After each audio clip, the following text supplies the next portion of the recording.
Hi all, ನಾನು ನಿಮ್ಮ ಉತ್ತರ ಕರ್ನಾಟಕ ಹುಡುಗಿ Anusha and welcome to my vlog. So yes, ಇದು ಪಾಟ್ರಿ ಮೇಕಿಂಗು. ನಾವು ವೈಲ್ಡರ್ನೆಸ್ಟ್ ಗೋವಾಕ್ಕೆ ಹೋದಾಗ ಇದು ನಮ್ಮದು ಫಸ್ಟ್ ಆ್ಯಕ್ಟಿವಿಟಿ ಆಗಿತ್ತು. ಸೊ ಡೈರೆಕ್ಟ್ ಊಟ ಮಾಡಿ ನಾವು ಬಂದಿರೋದು ಫಸ್ಟ್ ನಮ್ದು ಆ್ಯಕ್ಟಿವಿಟಿ ಮಾಡಲಿಕ್ಕೆ, ಅದು ಪಾಟ್ರಿ ಮೇಕಿಂಗು. ಸೊ ನಾನು ಇಲ್ಲೇನು ತೋರಿಸ್ಲಿಕ್ಕತ್ತೀನಲ್ಲ, ಇವೆಲ್ಲ ಸ್ಯಾಂಪಲ್ಸ್ ರೀ. ಸೊ ನಮ್ಗೆ ಇದರಲ್ಲಿ ಯಾವ ಶೇಪ್ ಬೇಕೋ ಆ ಶೇಪ್ನ ನಾವು ಸೆಲೆಕ್ಟ್ ಮಾಡ್ಕೋಬೇಕು. ಸೊ ನಾನು ಆ ಶೇಪ್ ಸೆಲೆಕ್ಟ್ ಮಾಡಿಕೊಂಡೆ. ಸೊ ಆ್ಯಂಡ್ ಇವ್ರು ನಮ್ಗೆ ಕಂಪ್ಲೀಟಾಗಿ ನಮ್ಮ ಮೇಲೆ ಬಿಡೋಂಗಿಲ್ಲ. ಸೊ ಅವ್ರು ಯಾವ ಥರ ಮಾಡಬೇಕು ಏನು ಅಂಥೇಳೆಲ್ಲ ಈ ರೀತಿ ನೀಟಾಗಿ ಟ್ರೈನ್ ಮಾಡ್ತಾರೆ, ಟೀಚ್ ಮಾಡ್ತಾರೆ ನಮ್ಗೆ.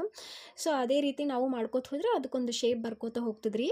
ಸೊ ಇವ್ರೇನು ನಮಗೆ ಟ್ರೈನ್ ಮಾಡ್ಲತ್ತಿದ್ರಲ್ಲ, ಪಾಪ ಅವ್ರಿಗೆ ಕಿವಿನೂ ಕೇಳೋಂಗಿಲ್ಲ, ಆಮೇಲೆ ಮಾತು ಬರೋಂಗಿಲ್ಲ ರೀ. ಸೊ ಸನ್ನೆಯಲ್ಲೇ ಅವ್ರು ನಮ್ಗೆ ಟೀಚ್ ಮಾಡ್ತಾರೆ. But he is very well trained ಅಂತ ಹೇಳ್ಬೋದು. ಸೊ ಅವ್ರು ಅಷ್ಟು ಸನ್ನೆ ಮಾಡಿ ಹೇಳಿದ್ರು ಕೂಡ ನಾವು ತುಂಬ ಚೆನ್ನಾಗಿ ಮಾಡ್ಕೊಂಡ್ವಿ ರೀ. ಅವ್ರು ಹೆಂಗೆ ಹೇಳಿದ್ರು ಏನು ಅಂತೆಲ್ಲ ನಮ್ಗೆ ಗೊತ್ತಾಗ್ತಿತ್ತು. ಆ್ಯಂಡ್ ನನ್ನ ನೇಲ್ಸ್ ಭಾಳ ಉದ್ದ ಇದ್ದಾವೆ ಅಂತೇಳಿ ನನಗೆ ಬೇಡ ಅಂತಂತಂದರು, ನಿಮ್ಮ ಮಣ್ಣಲ್ಲಿ ಉಗುರು ಸಿಕ್ಕೋಬೋದು ಅಂಥೇಳಿ. ಬಟ್ ನಾನು ಬಿಡಲಿಲ್ಲ ರೀ. ನೋಡಿರಿ, ನಾ ಯಾವ ಶೇಪ್ ಸೆಲೆಕ್ಟ್ ಮಾಡ್ಕೊಂಡಿದ್ದೆ ಅದೇ ಶೇಪ್ ಎಕ್ಸಾಕ್ಟಾಗಿ ಬಂತು. ನಮ್ಮ ಅಣ್ಣ ವೈನಿ ಕೂಡ ಮಾಡಿದ್ರಿ. ಸೊ ಎಲ್ಲರೂ ಸೇರಿ ಮಾಡ್ಕೊಂಡ್ವಿ. ಸೊ ಮತ್ತೆ ನಿಮಗೆ ಇದು ರೆಸಾರ್ಟ್ ಬಗ್ಗೆ ಏನಾದರೂ ಡೀಟೇಲ್ಸ್ ಬೇಕು ಅಂದರೆ ನನ್ನ ಚಾನಲ್ನ ಸಬ್ಸ್ಕ್ರೈಬ್ ಮಾಡಿರಿ.